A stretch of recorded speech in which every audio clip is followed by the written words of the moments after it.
disaster risk reduction. Diba?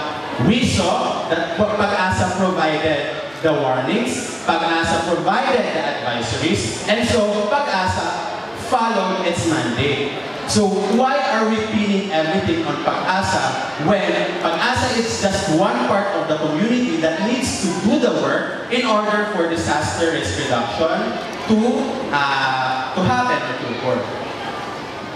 And so, walang silbi ang kanilang mga abiso kung hindi ito gagamitin ng pambansang pamahalaan at ng mga LGU upang ilikas at protektahan ang mamamayang Pilipino.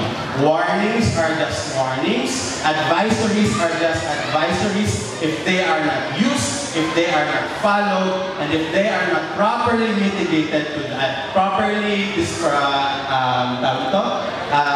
ipalaganap or ipaalam sa mga tao para they know what to do and how to act. Kasi guys, I think, like I said earlier, time and again na palagi na lang tayong binibisita ng bagyo. So, why is it that we are constantly unprepared? Why is it that we are constantly taken by surprise nitong mga bagyo?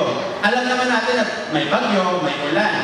Pag may ulan, pwede bumaha, pwede mag-landslide, maraming pwedeng mangyari. And so,